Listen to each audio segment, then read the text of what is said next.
friends, welcome to Inspiration IAS Daily News Analysis. Today is 21st December 2023 and we are going to discuss important news articles of Hindu, Indian Express, PIB and Assam Tribune. So आज हम जिस news को discuss करने वाले हैं वो है summer air defence missile system, दूसरा जो है operation Prosperity garden and third जो है मुल्ला पेरियार डैम। चलिए मेन न्यूज पे चलते हैं। सो बेसिकली आज का जो हमारा पहला न्यूज है वो है IAF successfully test fire SAMAR air defence system. हमारे जो इंडियन एयरफोर्स हैं वो SAMAR air defence missile system को टेस्ट किया है and in a major success of its in house design. ये जो समर जो है हमारा इन हाउस प्रोडक्शन है and it's a development effort. The Indian air force has successfully test fired its SAMAR air defence missile system. इसके बारे में अगर समझा जाए तो SAMAR is surface to air missile for assured retaliations, इसका फुल फॉर्म है। इसको थोड़ा याद कर लीजिएगा क्योंकि this type of question basically being asked in the UPSC examinations. So it is a short range air defense system with a range of 10 to 12 kilometer target, low flying aerial targets, and it is developed by a unit under the IAF maintenance command. And role in defence के बारे में बोला था, supplementing IAF Akash and Spider system, replacing older systems like Pechora and Osaka. तो ये कुछ चीजें हैं, कुछ सिस्टम्स है जिसको समर रिप्लेस करेगा। की फीचर इसका ये है कि it uses existing inventory of Vympel R-73E missiles, मतलब ऑलरेडी जो हमारे पास इन्वेंट्री है मिसाइल की विम्पल की उसको ही ये यूज करेगा। और ट्विन टरेट लॉन्च प्लेटफॉर्म है इसके पास and it is capable of single and salvo mode. तो सिंगल और सैल्वो मोड दोनों मोड में ही ये काम कर सकता है and which will help in protecting our air defence system. चलिए नेक्स्ट जो अपना न्यूज है वो है United State announces Operation Prosperity Guardian against Yemen in the Red सी।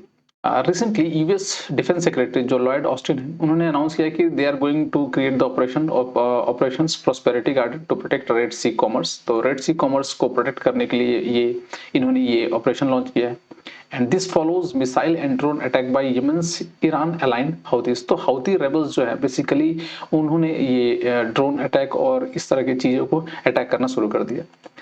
हालांकि ऑपरेशन प्रॉस्पेरिटी गार्डन के बारे में बोला है तो it is the UK, Bahrain, Canada, France, Italy, Netherland, Norway, Seychelles and Spain are participating in this operations and this nations will conduct joint patrols in southern Red Sea and the Gulf of Aden. Houthi rebels के बारे में अगर समझा जाए तो Houthi rebels declared their intentions to persist with attack on red sea shipping and they claim the US led coalition aims to protect Israel and militarize the sea. Houthis have targeted vessels in key shipping lanes and launched attack towards Israel. तो Israel के ऊपर में basically Houthi rebels अभी attack कर रहे हैं and prior to Austin's announcement Houthis claimed a drone attack on cargo vessels in the region. Houthi बेकायदा एक ड्रोन अटैक भी किए थे, कार्गो वेसल्स थी वो इस रीजन में। तो बेसिकली ये कुछ चीजें हो रही थी हाउथीज द्वारा। नेक्स्ट सिग्निफिकेंस क्या है इस ऑपरेशन का? तो ऑपरेशन का सिग्निफिकेंस ये है it will put an impact on Suez canal traffic and about 12% of the global shipping traffic through the Suez canal is affected by the unrest. तो स्विस कैनल से जो भी ट्रांसपोर्टेशन हो रही है 12% का उसका प्रॉब्लम होगा and they have to rerouting and economic consequences. Shipping firms are diverting routes leading to increased cost and delays. तो क्योंकि वहां पर प्रॉब्लम हो रही है तो they were basically being routing their routes. So that is regarding the operations.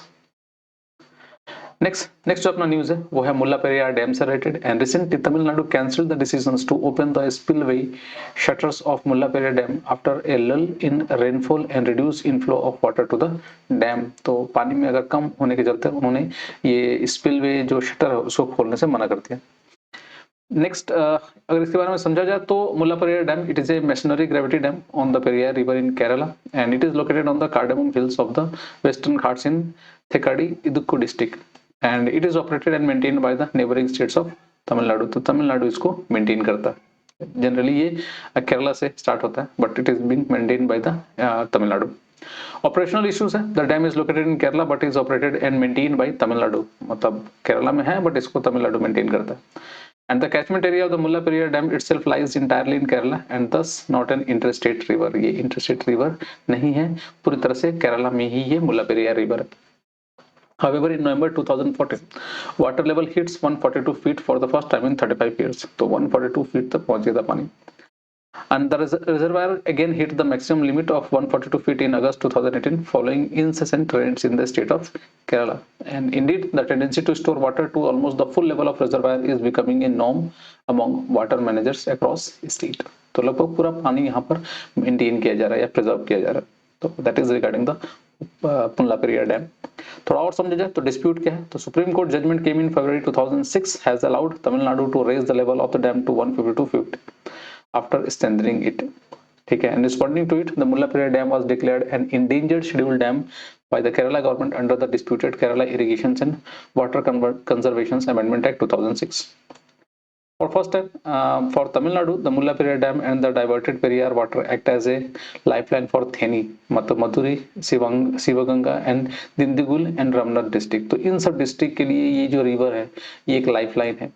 And Tamil Nadu has insisted on exercising the unaffected and unfettered colonial rights to control the dam and its water based on 1886 lease agreement. तो lease agreement के तहत वो तमिलनाडु के पास इसका right है उसको control करने का.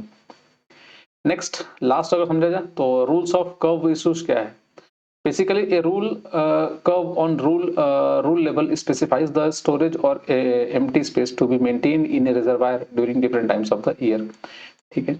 And it decides the fluctuating storage level in reservoir, and the gate opening schedules of a dam is based on the rule curve.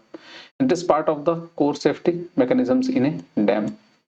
However, the Tamil Nadu government often blames Kerala for delaying the finalizations of the rule curve. तो generally Tamil Nadu government ही बोलती है कि केरला इसको finalise नहीं कर रहा है, जिसके चलते उसकी गलती नहीं है. It is the issues of with the Keralan government. So that is regarding the आपका Mullaperiyar dam and the issues with the Mullaperiyar dam.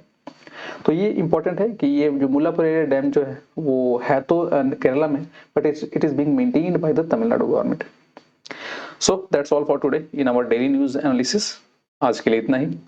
And you can follow our social media page like Facebook, Instagram and YouTube for such other video content. We have also started our online and offline batches for UPSC and other state PCS examinations. So if you are preparing for 2024 civil service examinations, then you can call in this number for free demo classes. So thanks for watching and please do take care of yourself.